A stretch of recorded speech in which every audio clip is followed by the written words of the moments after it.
Assalamualaikum warahmatullahi wabarakatuh. Bertemu lagi dengan Ibu Nia pada materi ilmu pengetahuan sosial kelas 8. Sebelum kita masuk kepada materi pembelajaran, tentu kita harus mengetahui kompetensi dasar pada materi kali ini. KD 3.1 memahami perubahan keruangan dan interaksi antar ruang di Indonesia dan negara-negara ASEAN yang diakibatkan oleh faktor alam dan manusia serta pengaruhnya terhadap keberlangsungan kehidupan ekonomi, sosial, budaya, dan politik. KD 3.2 menganalisis pengaruh interaksi sosial dalam ruang yang berbeda terhadap kehidupan sosial, budaya, serta pengembangan kehidupan kebangsaan. Nah, KKM pada materi kita kali ini adalah 76. Tujuan pembelajaran pada materi kali ini adalah diharapkan peserta didik dapat memahami kondisi geografis negara-negara ASEAN, potensi sumber daya negara ASEAN, dan dampak interaksi antar penduduk. ASEAN, atau sering kita istilahkan dengan Perhimpunan Bangsa-Bangsa Asia Tenggara, merupakan sebuah organisasi regional Asia Tenggara yang mengurusi tentang masalah ekonomi negara anggota demi kemajuan bersama. Pada materi sebelumnya, kita telah mempelajari negara-negara pembentuk ASEAN beserta tokohnya, dan pada materi kali ini kita akan mempelajari tentang letak astronomis, letak geografis, iklim, dan sumber daya alam yang dimiliki oleh masing-masing negara yang bergabung dengan ASEAN. Berdasarkan letak astronomis, kawasan ASEAN terletak pada 28 derajat lintang utara sampai 11 derajat lintang selatan dan 93 derajat bujur timur sampai 141 derajat bujur timur. Nah, selanjutnya kita masuk kepada materi yang akan kita pelajari hari ini, yaitu mengetahui letak astronomis, letak geografis, iklim, serta sumber daya alam yang dimiliki oleh masing-masing negara yang bergabung kepada ASEAN. Yang pertama, Indonesia. Bergabung di ASEAN pada 8 Agustus 1967. Letak astronomisnya adalah 6 derajat lintang utara sampai 11 derajat lintang selatan dan 97 derajat bujur timur sampai 141 derajat bujur timur.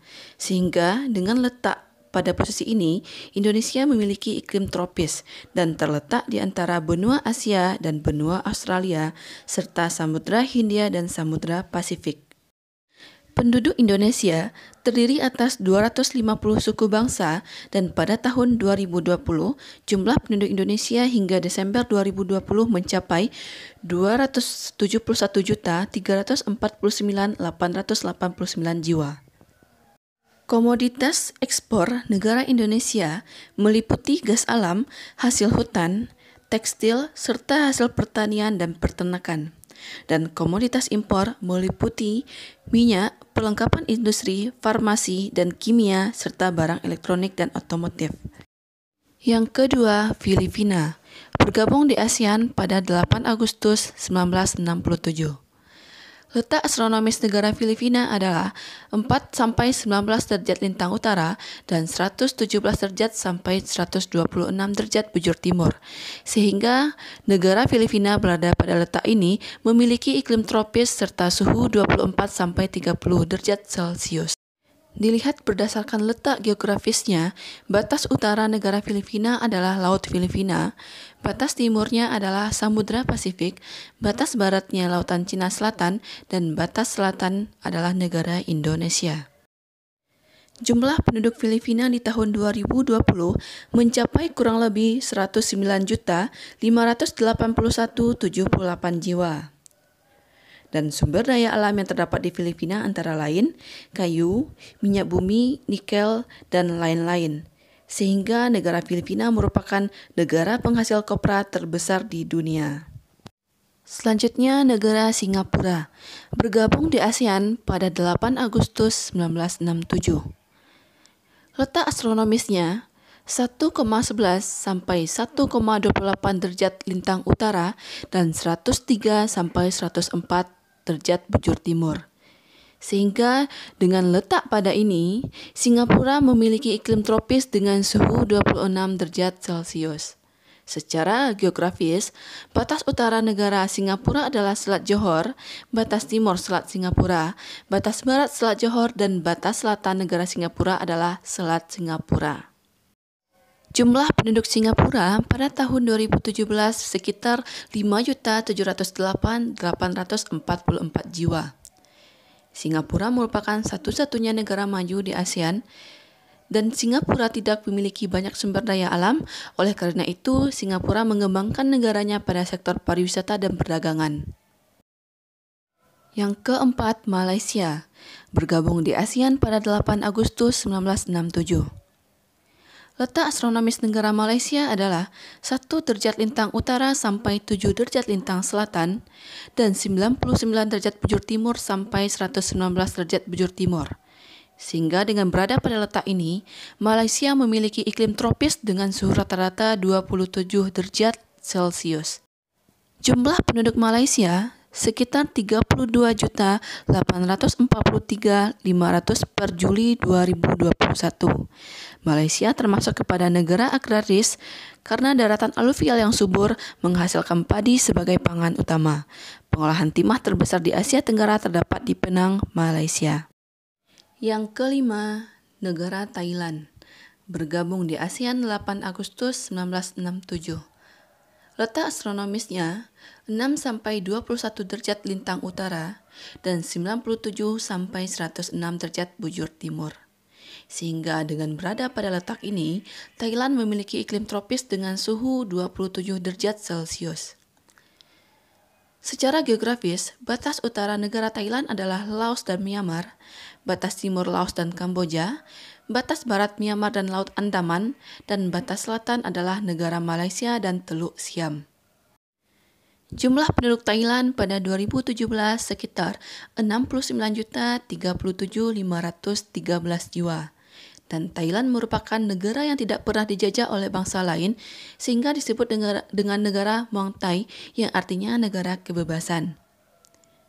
Hasil pertanian utamanya adalah padi yang menjadi komoditas ekspor negara ini. Yang keenam adalah Brunei Darussalam, bergabung di ASEAN pada 7 Januari 1984. Letak astronomis negara Brunei adalah 4-5 derajat lintang utara dan 141-115 derajat bujur timur. Sehingga dengan berada pada letak ini, Brunei memiliki iklim tropis. Secara geografis, batas utara negara Brunei adalah Laut Cina Selatan, batas timur negara Sabah, Malaysia, batas barat Sarawak, Malaysia, dan batas selatan Sarawak, Malaysia. Jumlah penduduk Brunei adalah 331.800 jiwa dan sisanya terdiri dari warga negara asing dengan 33.500 orang berstatus sebagai permanent residents dan 94.200 orang berstatus temporary residents. Sumber daya alam utama Brunei berupa minyak dan merupakan cadangan minyak terbanyak di Asia Tenggara yang terdapat di Syria lepas pantai Kuala Belait, Ampar, dan Jerudong. Yang ketujuh, Vietnam bergabung di ASEAN pada tanggal 28 Juli 1995. Letak astronomis negara Vietnam berada pada posisi 8-23 derajat lintang utara dan 102-109 derajat bujur timur. Sehingga dengan berada pada letak ini, negara Vietnam memiliki iklim tropis. Secara geografis, batas utara negara Vietnam adalah Tiongkok, batas timur Laut Cina Selatan, batas barat Teluk Siam, dan batas selatan adalah Laut Cina Selatan. Jumlah penduduk negara Vietnam dengan populasi sekitar 84 jiwa, dan Vietnam memiliki 13,2 juta hektar hutan yang terdiri dari hutan jati dan hutan kayu merah. Hasil Vietnam ini yang utama adalah batu bara, dan Vietnam juga dikenal sebagai penghasil biji timah dan emas. Yang kedelapan, negara Laos bergabung di ASEAN pada tanggal 23 Juli 1997. Letak astronomisnya adalah 14-22 derajat lintang utara dan 100-103 derajat bujur timur. Sehingga negara Laos memiliki iklim tropis dengan suhu rata-rata 26 derajat Celcius. Secara geografis, batas utara negara Laos adalah Tiongkok, batas timur negara Kamboja, batas barat Thailand dan Myanmar, batas selatan Vietnam. Jumlah penduduk Laos berdasarkan data Worldometers, jumlah penduduk Laos mencapai 7.298.125 per Juli 2021. Sumber daya alam yang terdapat di Laos memiliki sumber daya tambang mineral seperti timah, tembaga, emas dan perak, serta lain-lainnya. Yang ke-9, negara Myanmar, bergabung di ASEAN pada tanggal 23 Juli 1997. Letak astronomis negara Myanmar adalah 9-28 derajat lintang utara dan 92-100 derajat bujur timur. Sehingga dengan berada pada letak ini, Myanmar memiliki iklim tropis dengan suhu rata-rata 27 derajat Celcius. Secara geografis, batas utara negara Myanmar adalah Tiongkok, batas timur Laos dan Thailand, batas barat Teluk Benggala, dan batas selatan negara Myanmar adalah Laut Andaman. Penduduk Myanmar berjumlah sebanyak 57.069.099 jiwa, dan mayoritas penduduk Myanmar adalah etnis Burma. Myanmar merupakan negara agraris dengan hasil pertanian utama adalah padi. Hasil pertaniannya adalah teh, dihasilkan di Pulau Sian, dan hasil tambang Myanmar adalah minyak bumi, seng, timah, nikel, dan lain-lainnya. Nah, sampailah kita kepada negara terakhir yang bergabung ke dalam ASEAN, yakni negara Kamboja. Bergabung di ASEAN pada tanggal 30 April 1999. Letak astronomis negara Kamboja adalah 10-14 derajat lintang utara dan 104-108 derajat bujur timur. Sehingga dengan berada pada letak ini, Kamboja memiliki iklim tropis dengan suhu 21-35 derajat Celcius. Secara geografis, batas utara negara Kamboja adalah negara Laos dan Thailand, batas timur negara Vietnam, batas barat negara Thailand, dan batas selatan Laut Cina Selatan. Jumlah penduduk Kamboja pada tahun 2020 sekitar kurang lebih 16.718.965 jiwa. Sumber daya alam yang terdapat di Kamboja paling dominan terdapat pada bidang pertanian berupa padi, jagung, kedelai, dan lain-lainnya. Nah, itulah negara yang bergabung ke dalam ASEAN, tentunya memiliki keunikan masing-masing. Semoga materi ini dapat Anda Ibu pahami. Jika Ibu ada salah dalam ucapan, Ibu mohon maaf. Ibu sudahi dengan mengucapkan Assalamualaikum warahmatullahi wabarakatuh.